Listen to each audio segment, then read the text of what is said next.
Hey, it's Aaron, the Metal Theologian. And, yeah, so I am, making a video to sort of give my opinion about all the drama that's happening right now.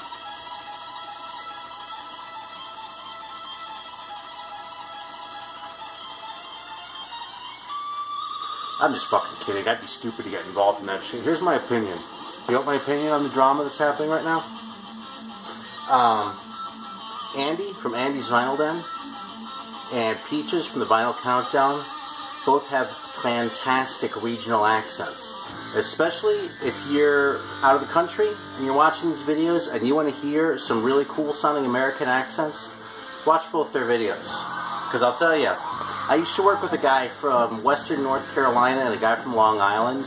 And when those two get into an argument about something, I didn't care what they were talking about. I just wanted to listen because it sounded so great. And it's kind of a dying art, regional accents in the U.S. because of the, sort of hegemony of, L.A. and the proper way to speak American English and all that kind of shit. So listen to that shit and enjoy it for that standpoint. Beyond that, beyond that I don't give a shit. So, I'm thirsty. Oh, here's what I'm going to do, though. Here's actually my real take. Is last time there was a bunch of drama and bullshit going on. I made a video where I showed a bunch of funny reggae record covers, sort of try and cheer everyone up. And so I figured I'd do the same thing today. I was actually looking around for some other funny record covers, but I gotta say, nothing beats the reggae section for that shit. So it's gonna be reggae again. Even though I'm really just listening to metal, like this fantastic record by MX called MX Rocks with a Z, which is a pretty terrible cover, or it's a pretty terrible title. The cover is actually pretty good, aside from the fact that it's kind of good anyway. I love the fact that the skull has an earring.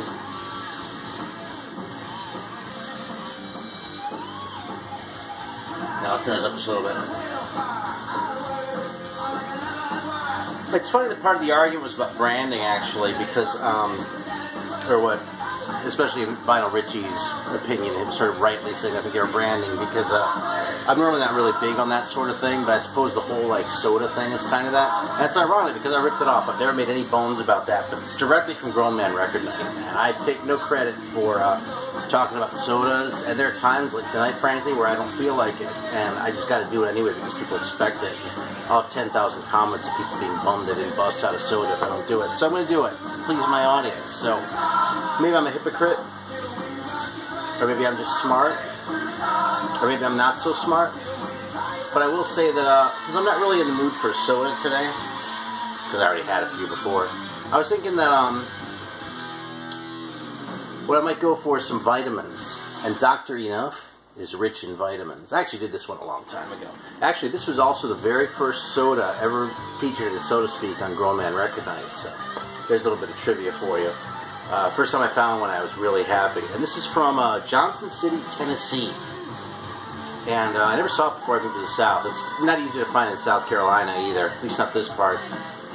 Anyway, it has water, sugar, natural and artificial flavors, citric acid, potassium benzoate, caffeine, niacin, which is that good shit that makes your piss turn really bright yellow, thiamine, and potassium iodide.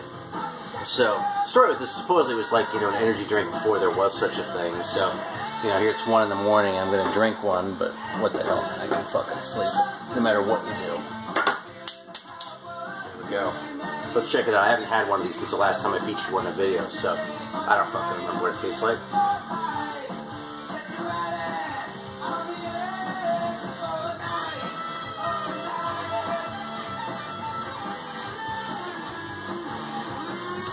I did remember what it tasted like. It's sort of like a lemon lime with a little bit of ginger ale in it. And it's like a soft ginger ale. It's not like a, Blenheims or something. It's like, the Canada Dry sort of ginger ale. But if you take that and a 7-Up and imagine those two together, it's pretty similar to that. Probably a little heavier on the lemon lime than the ginger.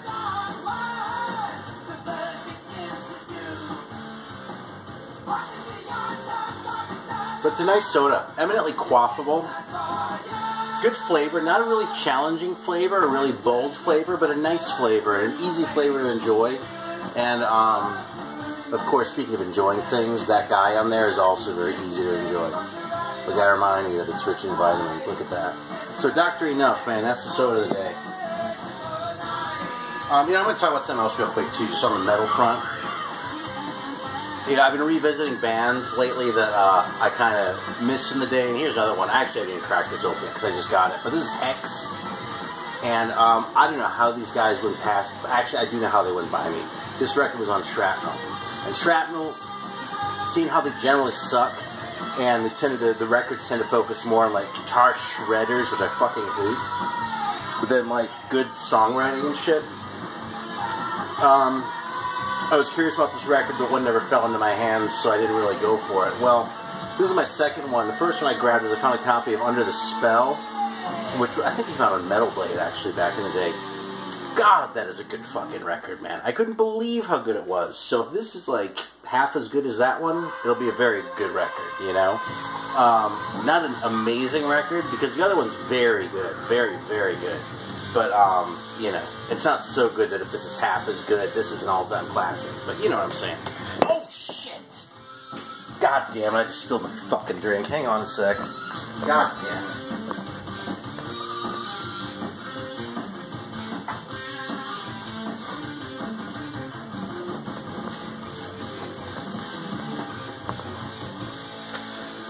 Well, that sucked. It's when my wife comes out, like, handing me a towel and shit.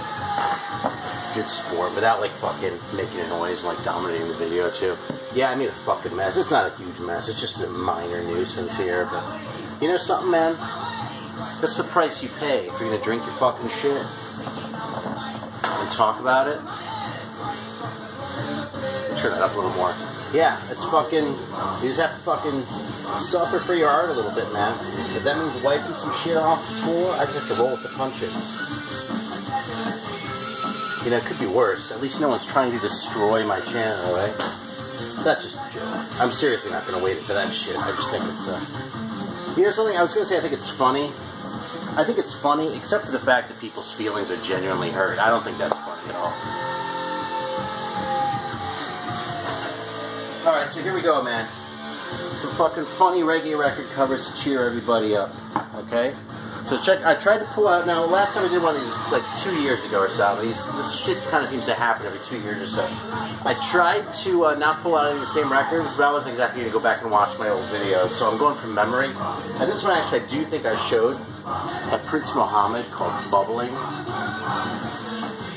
And aside from the fact that's a pretty good cover, this picture on the back is truly excellent. Look at that. Someone actually drew that for Prince Muhammad, about whom I know nothing. This is like a kind of standard DJ reggae record, you know what I mean? Like the DJ style. It's not bad. I haven't been really into the whole DJ thing for a long time, though, and I really kind of got this too late. If I got this when I was like 20 and first getting like Leroy and shit, I probably would have been all over it, but I don't know. It's not bad, though. It's fine. Man, I don't even remember all these, but it's not really the point. Now, this is a fucking great cover. Look at this one. Fucking Leroy Smart. Look at that art, man. Fucking, he's thinking. He's like pondering. And he's got an awesome drawing of King Selassie behind him, too. Look at that. Got some African guys there, man. He's looking mighty sharp on the back there, too, isn't he? Look at that guy.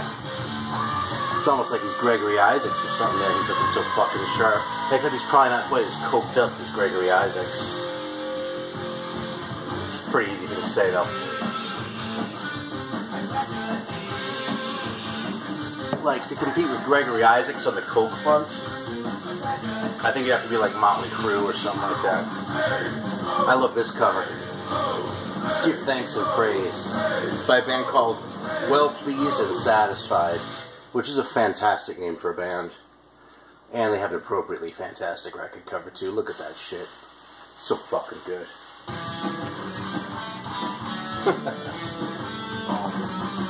I don't know about you, man, but I'm fucking smiling. I might have shown this one last time, dude. This is one of my favorite records ever, too. No joke. Reggae records. This is Gabby U, Conquering Lion. And that's a really good picture right there, too. And a very nice looking lion drawn right there. But this front cover, my god, dude. When I saw this record, I actually hadn't heard this. I hadn't heard Gabby U before when I first saw this record. I bought this at Waterloo Records in Austin, Texas. And when I saw this, I couldn't fucking snap it up fast enough, man. That cover right there, Jesus, man.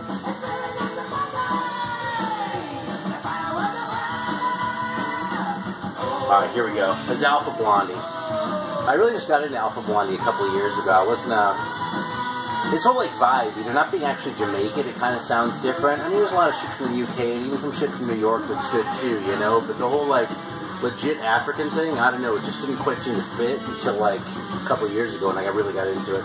It's probably more that it's late and that he's from the Ivory Coast, but whatever. Anyway, I think that's a fucking funny cover. Look at how serious he is holding up that religious book, whatever it is. If I could read Hebrew, I could probably tell you what it is. Yeah, fucking, I was gonna try to figure it out, but there's no fucking point. It was like Hebrew and Arabic too, which is a nice message for everyone, you know?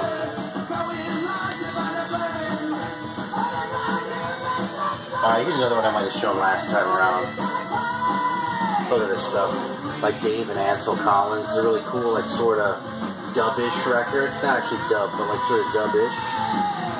And you may think that's only like a fine cover with like an interesting drawing with a gun, but take a closer look right there at those barrels. Boom. Fucking 10 out of 10 this cover. And that's not too bad on the back either, actually. But it doesn't beat that. This would not be a 10 all by itself. This is a 10. Every one of these covers is a 10 too. Oh, actually, I don't know if this one is. I think this one's funny, but I don't know if it really gives me that special feeling the same way that Dave and Ansel Collins do. But like, disproportionate body parts are always good for a chuckle for me, and that huge ass fist, it's like it's punching you in the face. The bionic dub. Actually, this one's really weird anyway. This is a cool dub record, by the way. It's one of these Studio One dub records. But the way this is cut is just fucking weird. Yeah, look at all that lead-in groove. Can you see that? I don't know if you can see it in this light. But it's like there's a fucking centimeter of dead wax at the beginning of the record. And actually, it kind of wigs out your turntable when you're trying to play it, too. It doesn't really, like, play very nice. Let me flip this. See, I'd put on the dub record, but I actually don't feel like it. I'm listening to metal. We're just enjoying the covers. Because we're all friends. And, I don't know. I kind of don't like the term vinyl community myself, actually. That's probably more because I don't like the term vinyl. I think it's kind of dumb, you know? If you've, I mean, if you're talking about the medium, fine. But, like, you know, if you've been collecting for more than, like, a couple years, back in the day we didn't call them vinyls, or vinyl, we called them records, you know what I mean? You wouldn't say, hey, man, you want to come over and look at my vinyl? You'd say, I want to see my records, you know? Or, hey, why don't you come by and listen to some records? Now, why don't you come by and listen to some vinyl? It's just, it's weird, you know? I don't know, it's funny, it feels fetishistic, and I say that even though I'm generally pretty open about being fetishistic about this shit. This is making a ring every time I set it down. It's probably just condensation, though. You want to smell my finger? Oh, shit, man. You know, the next fucking Metal Theologian video is going to be in smell-o-vision, okay?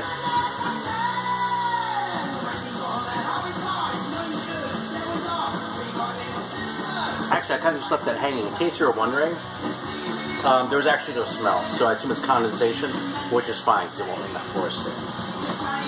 Alright, now speaking of record covers, like give me that special feeling. I think 1,000 Volts of Holt is a fucking excellent cover. Look at that. I wasn't the biggest John Holt fan either. I mean, he's good. From the Heptones, I'm not actually the biggest Heptones fan either. I actually have this at the flea market here. It's not in great shape, but I got it really cheap. But man, what a cover, dude. Fucking, how could I not grab that? I mean, Jesus. 1,000 volts. It's like he's saying 1,000 volts of Holt, maybe. Or maybe it's just next to his face. Like, he just has a balloon next to him saying 1,000 volts of Holt. With that excellent mustache. Alright, let's check this one out. Rock-a-Dub. This is, I'm fucking spacing, man. What the fuck is this? It says, this album is strictly rockers dubbing and roots of smoking because Babylon must fall. Yeah, it's page 1, Rock-a-Dub. It is the, I want to say it's the Revolutionaries. It doesn't actually say on here. That's one thing on these dub albums, man. They're always very good about saying who plays on them, so they can be kind of hard to file. But in any case, man, just enjoy that cover for a second. Look at that. So if you have beef with another YouTuber and you're still pissed, just like pause for a second right now. Here, I'll even get out of the way. There you go. Because you probably shouldn't be pissed if you're looking at this for a minute. Even if you're not smoking yourself. Alright, this is a good one too. Pat Kelly. And this is like a Lover's Rock record. This is not really my cup of tea so much, but man, look at that cover, dude. How could I fucking pass? And dude, look at this. The many moods of Pat Kelly on the back there. Look at that. He's fucking lounging around in his fucking red leisure suit. Look at that guy, man. He's so fucking suave, man. How could you not want to fuck him? Look at that shit, man. Oh, there he is. Ooh, man. Just fantastic, man. Alright, this is the last one I've got. This one might be my personal favorite, even though it's not as laugh out loud funny as some of these other ones. Mr. Spalding, 12 Tribes of Israel. Look at that picture. Look how fucking weird that is. It's just like this fucked up drawing. It's just like weird. I mean, it's like you want to see like a little kid drew it or something, but it's kind of even more weird than that. It's like just like fucked up. I don't know, man. It's like a little kid with Parkinson's drew it or something like that, you know? Yeah. This is a really cool record, too. You know, in the original of this, this is a reissue. I think a lot of these are. Most of them are, probably. But on the original of this one, like, the shit was all spelled wrong, too. Like, Spalding was spelled wrong. And, like, when you spell the artist's name wrong on the front cover, you get bonus points for that. So, yeah, it has Renford Ferguson, known as Mr. Spalding. Born in Lioneltown, Jamaica. School, Racehorse Primary, Kempsville Secondary, Jamaica. WI for West Indies, too. And then Church, Mount Zion, Seventh Day. Very progressive young man. Right on. So I'm going to drink to a very progressive young man. And then we're going to wrap this shit up.